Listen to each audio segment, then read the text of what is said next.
ಇನ್ನು ದೆಹಲಿಯಿಂದ ಬೆಂಗಳೂರಿಗೆ ಬಂದಿದ್ದಾರೆ ಕಾಂಗ್ರೆಸ್ ಉಸ್ತುವಾರಿ ಸುರ್ಜೇವಾಲಾ. ಖಾಸಗಿ ಹೋಟೆಲ್ಗೆ ರಣದೀಪ್ ಸಿಂಗ್ ಸುರ್ಜೇವಾಲಾ ಬಂದಿಳಿದಿದ್ದಾರೆ. ಕೆಲವೇ ಕ್ಷಣಗಳಲ್ಲಿ ಸಿದ್ದರಾಮಯ್ಯ ಅವರನ್ನ ಭೇಟಿಯಾಗ್ತಾರೆ ಸುರ್ಜೇವಾಲಾ. ಸಿದ್ದರಾಮಯ್ಯ ಜೊತೆ ಶಾಸಕಾಂಗ ಸಭೆ ಬಗ್ಗೆ ಚರ್ಚೆ ಮಾಡ್ತಾರೆ. ನಾಳೆಯೇ ಕಾಂಗ್ರೆಸ್ ಶಾಸಕಾಂಗ ಪಕ್ಷದ ಸಭೆ ನಡೆಯೋ ಸಾಧ್ಯತೆ ಇದೆ. ಸಿದ್ದು ಸುರ್ಜೇವಾಲಾ ಸಭೆಯಲ್ಲಿ ಶಾಸಕಾಂಗ ಪಕ್ಷದ ಸಭೆ ಬಗ್ಗೆ ಚರ್ಚೆ ಮಾಡ್ತಾರೆ.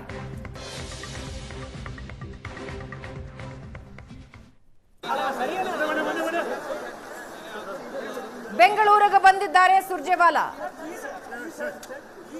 ಇವತ್ತು ಮೀಟಿಂಗ್ಗಳು ನಡೆಯುತ್ತವೆ. ಅದರಲ್ಲೂ ಮುಖ್ಯವಾಗಿ ಸಿದ್ದರಾಮಯ್ಯ ಅವರ ಜೊತೆ ಮೀಟಿಂಗ್ ನಡೆಯುತ್ತೆ. ಕೆಲವೇ ಕ್ಷಣಗಳಲ್ಲಿ ಸಿದ್ದರಾಮಯ್ಯರನ್ನ ಸುರ್ಜೇವಾಲಾ ಭೇಟಿಯಾಗ್ತಾರೆ. ಸಿದ್ದರಾಮಯ್ಯ ಅವರ ಜೊತೆ ಶಾಸಕಾಂಗ ಸಭೆ ಬಗ್ಗೆ ಸುರ್ಜೇವಾಲಾ ಚರ್ಚಿಸ್ತಾರೆ. ನಾಳೆಯೇ ಕಾಂಗ್ರೆಸ್ ಶಾಸಕಾಂಗ ಪಕ್ಷದ ಸಭೆ ನಡೆಯೋದರ ಬಗ್ಗೆ ಚರ್ಚೆ ನಡೆಸಲಾಗುತ್ತೆ. ಈ ಬಗ್ಗೆ ಇನ್ನಷ್ಟು ಡೀಟೇಲ್ಸ್ ಹಂಚಿಕೊಳ್ಳೋದಕ್ಕೆ ಮತ್ತೊಂದು ಸಲ ಸಂಪರ್ಕದಲ್ಲಿದ್ದಾರೆ ಮಾರುತೇಶ್. ಸಿದ್ದರಾಮಯ್ಯ ಅವರ ಜೊತೆ ಸುರ್ಜೇವಾಲಾ ಅವರ ಸಭೆಗೆ ಕ್ಷಣಗಣನೆ ಈಗ ಶುರುವಾಗಿದೆ. ಕೆಲವೇ ಹೊತ್ತಿನಲ್ಲಿ ಸಭೆ ಶುರುವಾಗುತ್ತೆ. ಈ ಸಭೆಯಲ್ಲಿ ಏನೇನು ಚರ್ಚೆ ಆಗುತ್ತೆ, ಶಾಸಕಾಂಗ ಸಭೆ ನಡೆಸೋದ್ರ ಬಗ್ಗೆ ಏನೆಲ್ಲ ಚರ್ಚೆ ಆಗೋ ಸಾಧ್ಯತೆ ಇದೆ? ಭವನ, ಈಗ ಸುರ್ಜೇವಾಲಾ ರಾಜ್ಯಕ್ಕೆ ಆಗಮಿಸಿರುವಂಥದ್ದು ಮುಂದಿನ ಪ್ರಕ್ರಿಯೆಗಳ ಬಗ್ಗೆ ಮತ್ತು ಮುಂದಿನ ಪ್ರಕ್ರಿಯೆಗಳು ಯಾವುದೇ ತರಾತುರಿ ಅಥವಾ ಗೊಂದಲ, ಯಾವುದೇ ಸಮಸ್ಯೆಗಳು ಆಗದ ರೀತಿ ಒಂದು ರೀತಿ ಮೇಲುಸ್ತುವಾರಿ ಮಾಡುವ ಸಲುವಾಗಿ ಅನ್ನೋದು ಬಹಳ ಸ್ಪಷ್ಟ. ಯಾಕೆ ಅಂತ ಹೇಳಿದರೆ, ಈ ಬೇರೆ ಬೇರೆ ರಾಜ್ಯಗಳಲ್ಲಿ ಇದೇ ರೀತಿಯಾದಂಥ ಅಧಿಕಾರ ಹಂಚಿಕೆಯ ವಿಚಾರ ಬಂದಾಗ ದೆಹಲಿಯಲ್ಲಿ ಒಪ್ಪಿಕೊಂಡು ಬಂದ ನಾಯಕರು ರಾಜ್ಯಕ್ಕೆ ಬಂದ ಮೇಲೆ ನನಗೆ ಶಾಸಕರ ಬಲ ಇದೆ, ನಾನು ರಾಜೀನಾಮೆ ಕೊಡಲ್ಲ ಅಂತೇಳಿ ಹೈಕಮಾಂಡ್ ತೀರ್ಮಾನಕ್ಕೆ ಸೆಡ್ಡು ಹೊಡೆದಿರುವಂಥ ಉದಾಹರಣೆಗಳು ಕಾಂಗ್ರೆಸ್ನ ಮುಂದೆ ಇದೆ. ಬಹುಶಃ ಕಾಂಗ್ರೆಸ್ನ ರಾಜಕಾರಣದ ಇತಿಹಾಸದಲ್ಲಿ ಕಾಂಗ್ರೆಸ್ ಸಿಎಂಗಳನ್ನು ಕಿತ್ತು ಬಿಸಾಕಿರುವಂಥ ಉದಾಹರಣೆಗಳಿದೆ. ಸ್ವಯಂ ಒಪ್ಪಿ ಸಿಎಂ ಸ್ಥಾನವನ್ನು ಬಿಡ್ತಾ ಇರೋದು ಬಹುಶಃ ಸಿದ್ದರಾಮಯ್ಯನವರು ಅದೊಂದು ಇತಿಹಾಸವನ್ನು ಸೆಟ್ ಮಾಡ್ದಂಗೆ ಕಾಣಿಸ್ತಾ ಇದೆ. ಈಗ ಸಿದ್ದರಾಮಯ್ಯ ಹೈಕಮಾಂಡ್ನ ಮುಂದೆ ಪದತ್ಯಾಗದ ತೀರ್ಮಾನವನ್ನು ತೆಗೆದುಕೊಂಡು ಬಂದ ಮೇಲೆ ಇಲ್ಲಿ ಯಾವುದೇ ರೀತಿಯಾದಂಥ ಗೊಂದಲಗಳು ಆಗಬಾರ್ದು ಮತ್ತು ಎಲ್ಲವೂ ಸುಸೂತ್ರವಾಗಿ ನಡೆಯಬೇಕು ಅನ್ನುವ ಕಾರಣಕ್ಕಾಗಿಯೇ ಸುರ್ಜೇವಾಲಾ ರಾಜ್ಯಕ್ಕೆ ಆಗಮಿಸಿದ್ದಾರೆ. ಈಗಷ್ಟೇ ಅವರು ಖಾಸಗಿ ಹೋಟೆಲ್ಗೆ ತೆರಳಿದ್ದಾರೆ. ಸಿಎಂ ಭೇಟಿ ಮಾಡ್ತಾರೆ ಅನ್ನುವಂಥ ಮಾಹಿತಿಗಳಿದ್ದಾವೆ. ನಾಳೆ ಬೆಳಗ್ಗೆ ನಡೆಯುವ ಸಿಎಂ ಸಚಿವರ ಜೊತೆಗಿನ ಔತಣಕೂಟದಲ್ಲೂ ಸುರ್ಜೇವಾಲಾ ಭಾಗಿಯಾಗುವಂಥ ಸಾಧ್ಯತೆಗಳಿದ್ದಾವೆ. ಆ ಔತಣಕೂಟದ ಬಳಿಕ ಅಥವಾ ಔತಣಕೂಟದಲ್ಲೇ CLP ಸಭೆ ಯಾವಾಗ ಅನ್ನುವಂಥದ್ದನ್ನು ನಿರ್ಧಾರ ಮಾಡುವಂತಹ ಸಾಧ್ಯತೆಗಳಿದೆ. ಅದಾದಮೇಲೆ ರಾಜೀನಾಮೆ ಕೊಟ್ಟ ಬಳಿಕ CLP ನಾಳೆ ಸಂಜೆ ಅಥವಾ ನಾಡಿದ್ದು ಬೆಳಿಗ್ಗೆ ನಡೆಯುವಂಥ ಸಾಧ್ಯತೆಗಳಿದ್ದಾವೆ. ಈ ಎಲ್ಲ ಬೆಳವಣಿಗೆಗಳನ್ನು ಸುರ್ಜೇವಾಲಾ ಅವರ ಉಸ್ತುವಾರಿಯ ನೇತೃತ್ವದಲ್ಲಿಯೇ ಈ ಎಲ್ಲ ಬೆಳವಣಿಗೆಗಳು ನಡೆಯುತ್ತೆ. ಮತ್ತು ಎಲ್ಲಿಯೂ ಯಾರು ಗೊಂದಲಗಳಿಗೆ ಅವಕಾಶವನ್ನು ಕೊಡದೆ, ಆ ಆಸ್ಪದಕ್ಕೆ ಅವಕಾಶ ಕೊಡದೆ ಸುರ್ಜೇವಾಲಾ ಎಲ್ಲ ಪ್ರಕ್ರಿಯೆಗಳನ್ನು ನೆರವೇರಿಸುವಂಥ ನಿಟ್ಟಿನಲ್ಲಿ ರಾಜ್ಯಕ್ಕೆ ಆಗಮಿಸಿದ್ದಾರೆ. CLP ನಾಯಕನ ಬಳಿಕ ಆನಂತರದ ಬೆಳವಣಿಗೆಗಳು, ಮುಂದಿನ CLP ನಾಯಕನ ಘೋಷಣೆ ಕೂಡ CLP ಸಭೆಯಲ್ಲೇ ಆಗತ್ತೆ. ಈಗ ಇರುವಂತಹ ಮಾಹಿತಿಯ ಪ್ರಕಾರ ಸಿದ್ದರಾಮಯ್ಯನವರೇ ಮುಂದಿನ CLP ನಾಯಕನ ಘೋಷಣೆಯನ್ನು CLP ಸಭೆಯಲ್ಲಿ ಮಾಡ್ತಾರೆ ಅನ್ನುವಂಥದ್ದನ್ನು ಹೇಳಲಾಗ್ತಾ ಇದೆ.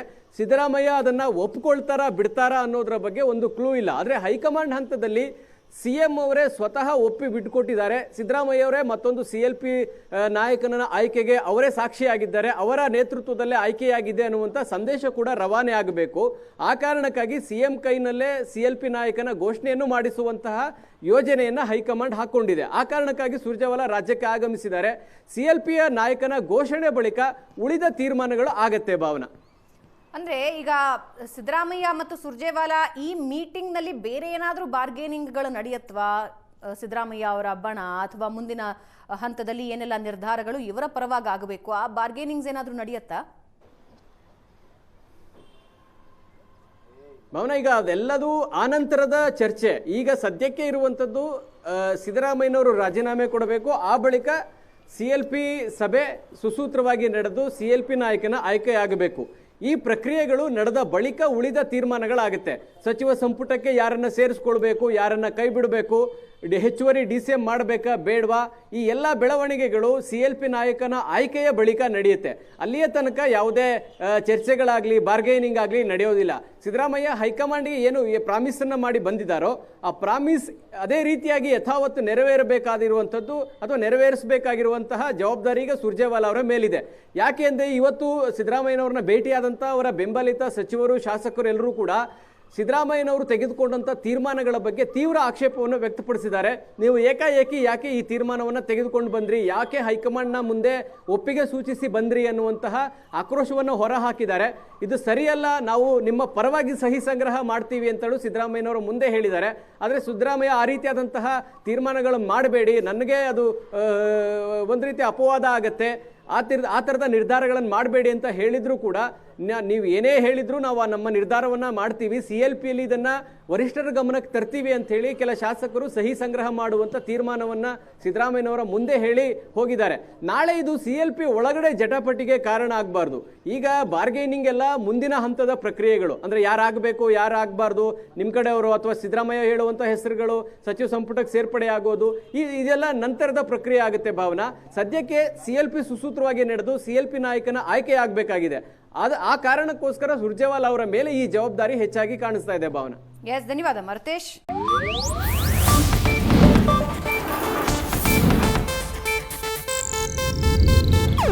ಇದು ಏಷ್ಯಾನೆಟ್ ನ್ಯೂಸ್ ನೆಟ್ವರ್ಕ್ ಪ್ರಸ್ತುತಿ.